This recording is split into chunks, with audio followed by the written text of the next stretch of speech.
Welcome to the Voice of Women podcast with the purpose to empower women and disrupt the gender gap. I am your host, Priya Kandula. Our guest today, Noelle Kohles, is a distinguished nursing leader with over 20 years of experience. She achieved remarkable success in retaining new graduate nurses for 4 consecutive years, significantly contributing to organizational stability and success. Recognizing the need for disruptive change in the healthcare industry, she pivoted to the healthcare technology space, joining RightSourcing as the first nursing executive. At RightSourcing, she collaborates with teams to develop and implement advanced staffing technologies and data-driven solutions for the healthcare workforce. She is a true leader in the nursing industry. And today she is here to talk with us on the topic Burnout to Balanced. Awesome. All right. Noelle, good morning. I'm so happy to have you and thank you so much. I know we've been trying to get this done for the last 4 months, I think. It has been. Finally, you're here. I know you have a crazy, crazy schedule, and I think this topic, is dear to my heart, and I know it's dear to yours too because you travel so much, and now you have one daughter. And how old is she? I've got 3 daughters. Three and daughters. One Okay. son. I have one son and 3 daughters. Yep. Awesome. And you travel. And I Take travel. care of them. And you're an amazing mom. I see all your posts on LinkedIn, and it's always such good knowledge. And it's such cute posts sometimes. And you have dogs too. I do. Yeah. That's awesome. So just share a little bit about your journey on, how you came to your current role and, some passions of yours. Sure, sounds good. Well, thank you for having me on the show again. So my gosh, my journey, it's been a long one. So I've been in healthcare for about 23 years now. I started my career out as a medical assistant before I became a nurse. And my nursing career, I was a pediatric ICU nurse and a congenital heart ICU nurse for a very long time before going into nursing leadership. I then went on my career path to becoming a nurse manager, nursing director, and I followed my way all the way up to being a VP of nursing and a chief operating officer. And throughout my career, I have always thought about the workforce from nursing and beyond and what the impact is going to look like as the future projects. Then COVID happens. And while it put everything at a standstill, it actually opened up an opportunity, a lot more of what we can actually do in healthcare at an accelerated speed and how we can get there. From there, and again, I think we'll dive into a lot of this as we start to talk about what that looks like being a leader at the top and, a lot of the stressors that come along with that, balancing your work and life. And I decided from that point that I needed to do something different, but also have an impact on the healthcare industry as a whole. And I decided to take my collective decades of experience with the nursing workforce and pivot that into my role now with RightSourcing as a workforce strategist. And I find that it really just the balance alone from there of taking that in-hospital experience from major medical centers, West Coast, East Coast, from level 1 trauma down to federally qualified health centers has really broadened my lens of what we can do differently in the workforce from the other side of the curtain, for lack of a better way of saying it. It's been pretty rewarding, I would say. And, there's always a career, I think, in nursing, and we can talk more about that as we dive into what burnout looks like. But it's been really exciting. And one of my biggest passions is giving back to healthcare. I think as a nurse and as an ICU nurse, I've never stopped giving. And this is a completely different way of giving back and doing what's right to get healthcare organizations back where they need to be. So it's been very purposeful for me, and I've really enjoyed it.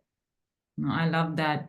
Again, I know you personally. We had a couple of meetings. We got to meet in person. I see your LinkedIn posts.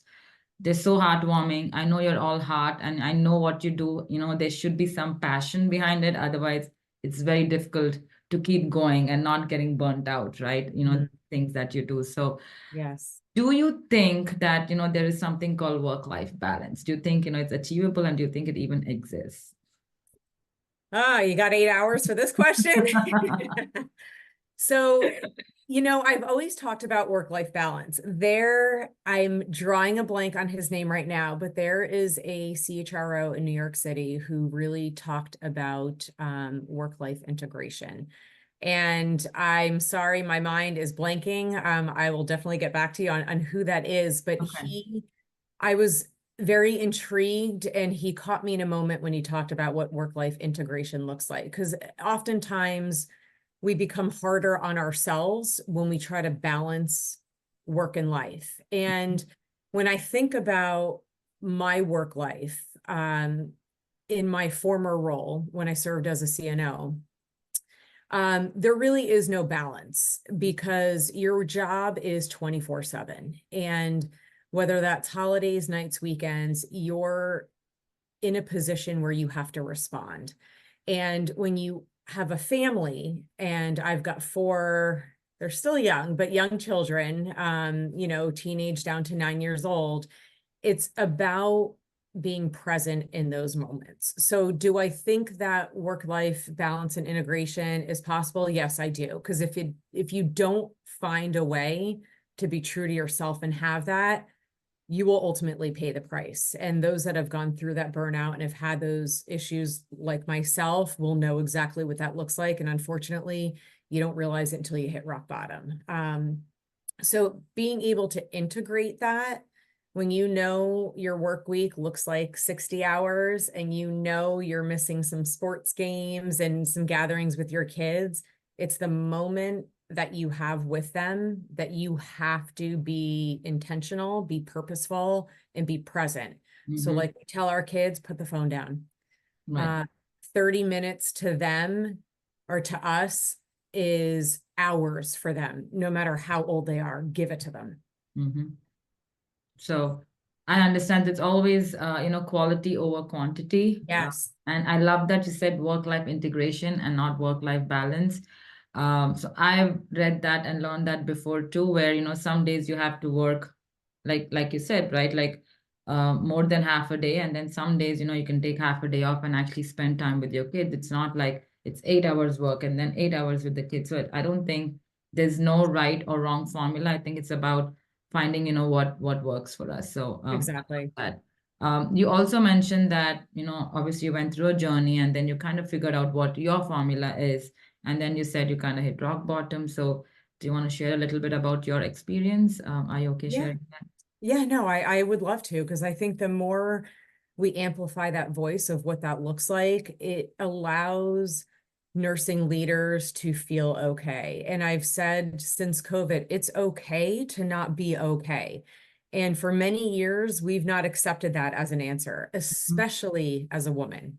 Mm-hmm. And, there has always been this thought in our heads, because we have this weighing negative side of ourselves that we're so critical on, that we have to overperform. We have to do this because we have to prove something. No, we don't. But why do we think that way? And so my sort of epiphany hit roughly around COVID. Prior to COVID, I was in an accident and I broke my leg pretty badly that I needed surgery. And I actually had to learn how to walk again. And at the time, I was running an entire pediatric service line in a healthcare center. And just to get back to work, with it being around the holiday season, was enough stressors for me because I wasn't present. And then to find out that there's this thing called COVID-19 that started to come around, and the significant impact we already started to see in Boston around February of 2020, I said, I have to get better faster. I have to learn how to walk faster. I have to do all this. And did I really have to? No, because I needed to take care of myself, but myself wasn't a concern to be. My staff and our patients were. Yeah. So I went back to work probably 5-6 weeks earlier than I should have, with a cane, 10 out of 10 pain, smiling, because our job is to be there for others. And I could not have them go through something without me not being there. Yeah. not taking into consideration I was going through something myself. Right. And the impact from that accident and the PTSD that came along with it just sort of folded on top of turning a pediatric ICU into an adult COVID ICU and having to go through things like that, having more triggers on top of it. And it was a few months into that I started having these, what I didn't think were anything at the time, these almost subconscious type of panic attacks that I ignored, because those don't happen to nurses. We're fine. Nothing's ever wrong with us, right? I'm a mom, I'm a nurse. We have a job to do, and that doesn't exist in our world. Yeah. So I believed that for a very long time. And it wasn't until I started to have like serious night sweats, I would wake up with nightmares. And I had this vision of literally running off the hospital building into the ground. Mm-hmm. And I would jump up, and I said, this is not okay. And for it to take that long for a nursing leader to realize that you're not okay is not okay, period. Right. And the moment that I realized when I broke was on Mother's Day of 2020. And it was my husband who said to me, I'm worried about you. That's all it took. He noticed something was off. Because I'm never a person, we are never people, mothers, wives, Mm-hmm. nursing leaders. That's all I can describe as myself. We're never people that you have to worry about. Yeah. And I knew in that moment, with all of these symptoms that I was having and collapsing at work and ending up in the emergency room with what we thought was a heart attack was a severe panic attack, I knew I was not okay. And I had to take a step back from my career.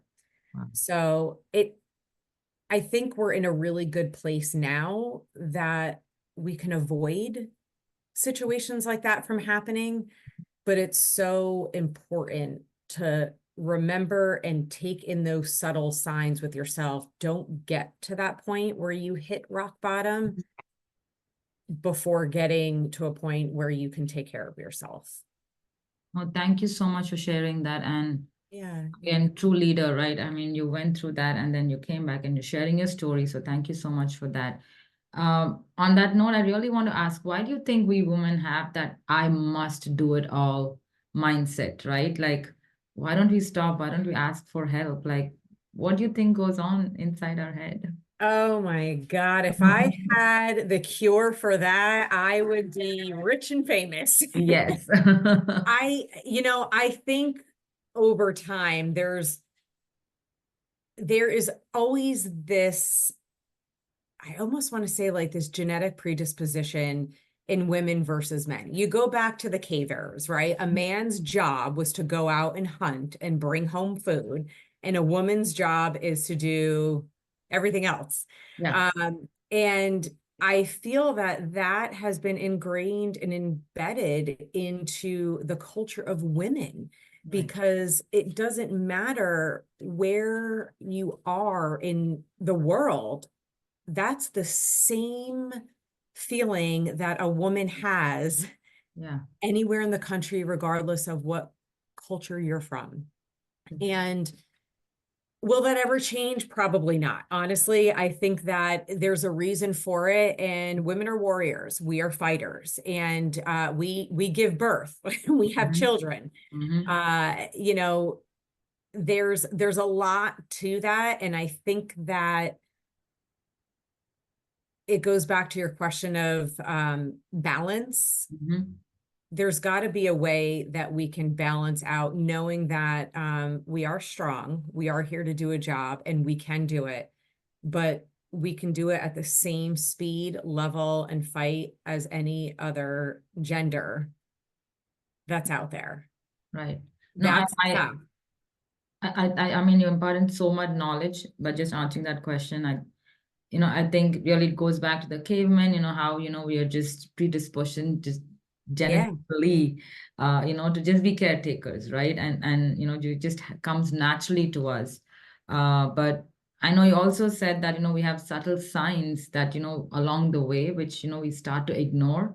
and just put it under the carpet. Mhm. So what do those signs look like? So what can women do to say that I think, I see those signs, and be aware of them instead of just, pushing it under the rug? I'll say one of those signs, honestly, is your own intuition. There is a voice inside us that we all know and we all have. We choose to ignore it. Mm. Don't ignore the voice. Yeah.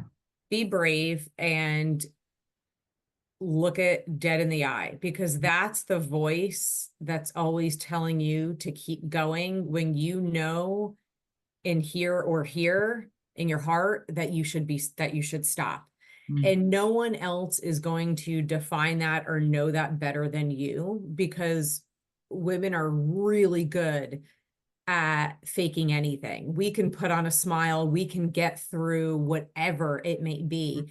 But at the end of the day, deep in here that you need to stop. But the piece of that, when you look at burnout and you look at pulling back, is this ultimate fear of failure within Yeah. yourself. Yeah. And many women, including myself, will deny that that's even a thought, but it's there. There's this fear of failure if you take a step back because you couldn't achieve it. Right. It's the most ludicrous thing ever. And why we do that, I don't know why we're not kind to ourselves, but it's honing into your self-reflection and really knowing who you are, because no one knows you better than yourself, and no one's going to know what you need to do better than yourself. Yeah. So I'm going to come back to two things, right? We're also very self-critical about ourselves. And a friend of mine kind of told me, always keep telling yourself, I have to be kind to my mind, right? She would be Yes. like, Priya, be kind to your mind all the time. So we are obviously more critical, than others are about us. Second is the feeling of guilt, right? We always have it, whether you're a mom or not, right? And if there's a friend who asks for help, we want to go help. We want to fit it within the 24-hour day, hoping, it becomes 26 hours, just so that we can squeeze that in, right? Or a colleague or anything like that. So what do you think we can do with that guilt factor? I don't have an answer, and we all feel it, but do you think, we might try something to, just maybe feel a little bit better and just, push that feeling away? I think it's facing it head on. Talk Yeah. about it. Know that it's there. Mm. Recognize it. Whether it's to the person, the child, or who you're talking with, it's okay to acknowledge it. Because what happens is, and exactly to your point, we push things away. And what happens when we push things away, it builds up over here, right? And then that guilt becomes more and more and more. But if I sit here and say, Priya, I really wanted to help you today. I'm sorry that I couldn't. I feel bad. This is what's happening. And perhaps maybe something next time, obviously if it's not an emergency, getting that out there and verbalizing it breaks that guilt strength in pieces. Yeah. And it's so important to talk out loud through those thoughts and feelings in a way that, whether it's to the person that you need to talk to, a therapist for sure, or yourself. Yeah. Talking out loud and explaining that really stops the mind from being unkind. Yeah. So again, it's an extension of, what you're saying. So how do you think we can really help ourselves, right? And then I really want you to give me some practical things that, the viewers can take back and just, be like, again, because you're a nurse, you work, in the hospitals and emergency, just, what are the signs that, people have to look out for apart from your voice? And, I know you said your intuition, Yeah. but some people, just don't even understand, what intuition can mean. What do you think, I can be like, I think I'm going towards burnout, right? Yeah. So when we look at thinking towards burnout, lack of engagement in your work, when you are thinking of finding another job just because you're just tired of the one that you're in, but you really don't have an explanation as to why, because you might feel the same thing somewhere else. The grass isn't always greener. Yeah. having your colleagues always ask, is everything okay? How are you? Because they might notice a difference in your own performance. Mm, Wanting to cut corners in your work. got it.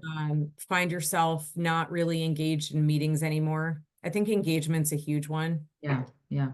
And this is where great leadership comes into play, because if you're not the top leader, leaders need to look out for this with their own staff. When you start to see your staff become disengaged, or you see that they're acting out of character, talk to them. Yeah.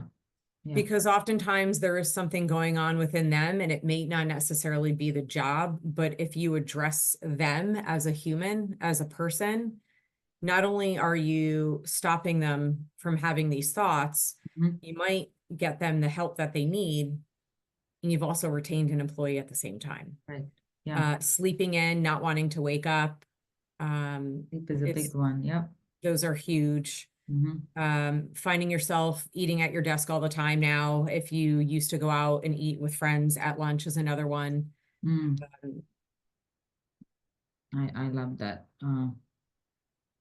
And how do you think, we can start to recharge ourselves when, we start to see this burnout? Right? So I'll tell you, I am very strict on what I need to do for myself. And I think that it's become not necessarily a homework chore or discipline for me, but I've allowed it to become more a part of my work-life integration. And for me, this is what works. I work out. I go to the gym at least 3 or 4 times a week. Once a month, I get a massage. Yeah.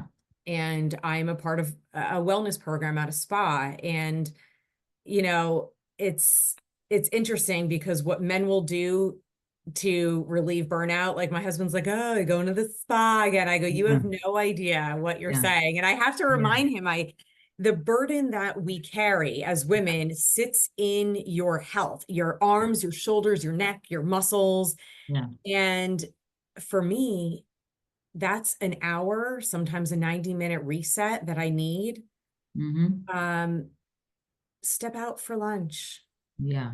Get some sun. Yeah. And it's not doing major things. It's doing little things. Don't take a full week of vacation sometimes. Take short breaks. Yeah. Take 4 days here and there, and using that one day for a long weekend to yourself, not to your husband or your children, but for you, is all you need. Ocean, shopping, peace and quiet for me, and a massage is all that I really need to do to try to reset. Yeah. And find your friends, find some time. Yeah. We often forget that relationships are just as important to an adult outside of work and outside of our husbands or your significant other. And it's so important to get that back. No, I really love that. I think, you gave so much nuggets of advice here. I kind of want to summarize it. One is, early signs of burnout is obviously if you're noticing that you're sleeping a lot, you have lack of engagement, if you're feeling tired all the time and, you're not feeling yourself. And if you're looking to cut corners when, you're working, is, what stood out for me. And I think for all the leaders out there, I think it's important to start noticing your team, any behavioral changes which are happening probably, and just ask if, is sometimes, all you have to do is ask if everything is okay. And I don't think it's just the leaders. I think it's for all of us, in general, right? If some people are behaving a certain way, but you feel like the behavior is off, even a team member or a friend, I think, it's always nice to reach out and just check in on them, right? Time to time. Absolutely. And how we can recharge, obviously prioritize ourselves. Self-care is important, and like you said, self-care can be different for different people. It could be massage for some, it could be walk on the beach for some, it could be having wine with a friend for some. So I think it's very important that we have our strategy ahead of time and be like, this week, it looks like long week, but I'm going to make time for myself. I think that is so important.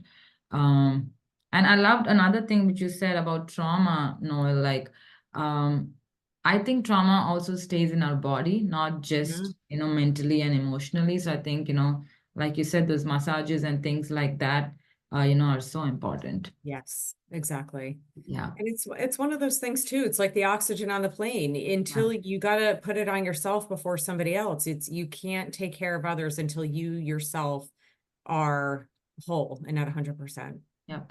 I want to ask you any like last word to all the women out there, who are not burnt out yet, but they're just stressed, or they have long weeks. Just one thing to make them feel better and then not feel guilty for who they are. I would say, be proud of yourself and just give yourself the time. If you have to look at yourself in the mirror and say, I'm awesome, do it. Yeah. It seems so silly to most, but when you do it, it'll make you feel good, and take time for yourself. And if that means that in a quiet place, you've got to do it, and don't feel bad for it. Yeah. Thoughts, journaling, and just give yourself that time. Even if it's sitting in the car listening to music before you walk in the door, it's okay. Yeah. And it's okay to not be okay. Yes. We have to accept it. Yes. That's so funny you said that. Sometimes I'm just, once I get into my, in my garage, I just sit in the car for like 2 or 3 minutes browsing on my phone, because that's like my alone quiet time. That 2 minutes, I just don't feel like getting out of the car and getting into the house. Yeah. Sometimes that's all we need. All we need, honestly. And it's always the little things. Don't think you need to do something big and wild to reset. It's the little things. Yep. And I think you can see I love reading books. I always ask, if there's any one book that you would recommend others read. Do you have any recommendations? The last book I actually read was by Angela Prestia, and it was The Chief Nurse. And that just held near and dear to my heart as a former nursing leader, but it also talks about what it feels to be like in leadership, and when you have those moments of vulnerability and being alone. There's moments of what it was like to be a woman in leadership in that book too. So I think that beyond being a nurse executive, that book really resonates to women leaders, no matter what. And I would strongly suggest it. It was a book of like, did she follow me around and and tell it as my story in a book? I think it relates to so many women. Wow, I love that. I'm going to buy that. I'm going to order that on Amazon immediately after this. Yeah. Thank you for sharing that. But Noelle, thank you so much. It was such a pleasure. And I know on this topic, we could talk on and on for hours together. But just everything you shared was just practical advice. And, I hope everybody who's watching this, really puts it to use. But I am still going to continue sitting in my car for those 2 minutes, because that's sound advice. Thank you, Priya. It was so great to talk with you. And thank you for having me on. Thank you so much. I am truly grateful to you for taking the time to listen, learn, and share today. Please do share it with your friends and family if you got any value from it. Stay tuned for more stories, insights, and tools to empower each other. Let's break the glass ceiling together.